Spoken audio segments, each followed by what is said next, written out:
C'est l'heure du journal de l'économie avec Karina Chabour. Bonjour Karina. Bonjour Hélène. Et d'abord, les Suisses ont donc dit non au salaire abusif des patrons des grandes entreprises. Oui, ils se sont largement prononcés sur le plafonnement des salaires des patrons des entreprises cotées en bourse. Une rémunération qui devra donc bientôt être validée par les actionnaires. Et puis c'est aussi la fin des parachutes dorés et des primes de bienvenue. Le fait rarissime, c'est que ce dispositif sera contraignant avec de lourdes sanctions pénales en cas d'infraction. Alors la Suisse va ainsi rattraper son retard en termes de gouvernance. Qu'en est-il dans les autres pays, Karina? Alors la plupart des pays occidentaux se sont penchés sur ce contrôle des salaires des dirigeants par les actionnaires.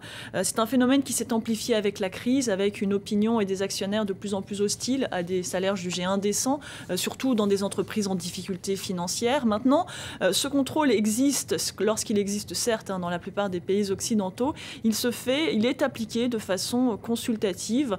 Seuls les Pays-Bas, l'Afrique du Sud, le Portugal et les pays nordiques présente un dispositif contraignant, mais les choses bougent puisque ça devrait être aussi le cas en Angleterre d'ici le mois d'octobre. Quant à la France, rien n'existe pour l'instant, seul un récent rapport parlementaire préconise la mise en place de ce type de dispositif. Alors c'est dans ce contexte que les ministres des Finances de la zone euro se prononceront tout à l'heure sur une autre limitation des rémunérations. Cette fois, il s'agit des bonus des banquiers. Oui, c'est suite à l'accord obtenu la semaine dernière à Bruxelles par la Commission européenne. C'est le principe, je vous rappelle, c'est que les bonus des banquiers ne devront plus excéder le montant de leur salaire fixe. Et puis il y aura d'autres thèmes discutés ce soir entre les ministres des Finances, notamment le sauvetage de Chypre. Même si aucun accord n'est attendu sur ce point, tant les divergences sont importantes entre les dirigeants européens. Il y a d'un côté l'Allemagne qui souhaite faire participer les épargnants au financement d'un plan d'aide. Et de l'autre, on dénonce ce qui pourrait déboucher sur un mouvement panique de retrait d'argent au guichet des banques. On regarde maintenant la tendance sur les marchés asiatiques. Tendance négative. Toutes les places asiatiques sont nettement dans le rouge en raison de l'annonce de nouvelles mesures pour freiner le marché de l'immobilier chinois. Seule la bourse de Tokyo évolue en hausse grâce à un nouveau repli du yen qui profite aux groupes exportateurs nippons. Et puis ce vendredi, Wall Street a clôturé en légère hausse, soutenue par de bonnes statistiques économiques. L'absence d'accord budgétaire entre le Congrès et la Maison-Blanche n'y a rien changé, les investisseurs ayant déjà largement anticipé un échec des négociations et l'entrée en vigueur des coupes automatiques. Effectivement, du vert à Wall Street vendredi, alors qu'on n'a pas trouvé d'accord entre les républicains et les démocrates pour réduire la dette et le déficit. Le résultat, des coupes automatiques dans les dépenses publiques, 85 milliards de dollars rien que pour cette année. Cela veut dire plus de 2 millions d'emplois publics supprimés et des aides sociales qui disparaissent. Et puis il y a une autre conséquence. La ville de Détroit est menacée d'une mise sous tutelle. Le gouverneur du Michigan a déclaré l'état d'urgence sur les finances de la ville au bord de la faillite. Les précisions d'Anne Sweetmont. Sale temps sur Détroit. Des maisons abandonnées, une gare fantôme, le berceau de l'industrie automobile américaine est au bord de la faillite. La municipalité devrait finir son exercice fiscal avec un déficit budgétaire de 100 millions de dollars pour un passif de 14 milliards.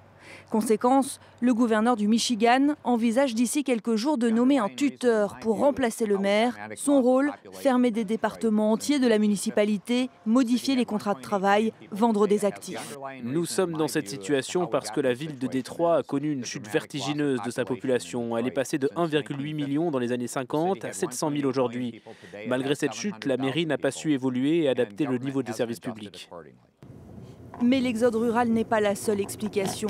Le coup de grâce, la crise de l'automobile, alors que dans les années 30, l'argent coulait à flot dans cette ville qu'on appelait Motor City, l'une des plus prospères des États-Unis. Aujourd'hui, après les restructurations du secteur, des dizaines de milliers d'ouvriers ont été licenciés. Les citoyens de Détroit méritent mieux. Travaillons ensemble, car pour que l'État du Michigan soit un grand État, nous avons besoin d'une ville de Détroit qui soit vraiment de retour. Et il y a bien des signes d'espoir. Avec des loyers bon marché, artistes et jeunes actifs réaménagent pour ramener à la vie des bâtiments pleins d'histoire. Et on passe à l'actualité des entreprises en bref et en images. Nouvelle semaine de grève chez Iberia en Espagne. Les salariés protestent contre les baisses de salaire et la suppression de près de 20% des effectifs. Au total, plus de 1200 vols sont annulés. La compagnie aérienne espagnole qui a fusionné en 2011 avec British Airways souffre de la crise et de la concurrence des compagnies à bas coût. Et justement, la compagnie EasyJet s'apprête à faire son entrée à la bourse de Londres, une consécration pour la compagnie low cost créée il y a moins de 20 ans.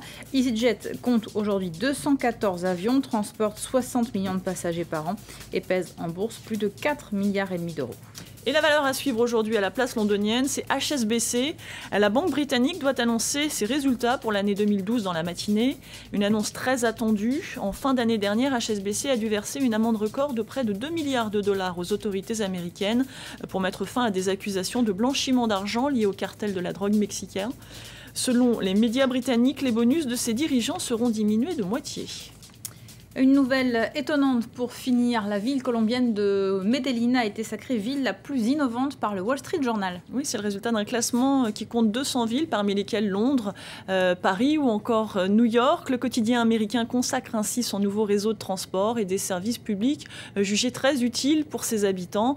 Ce classement célèbre aussi la baisse de la délinquance dans cette ville, longtemps synonyme de violence et de trafic de drogue. Merci beaucoup, Karina. C'était le journal de l'économie. Restez avec nous d'ici quelques minutes. C'est Elisabeth Alain qui prend le relais pour un nouveau journal.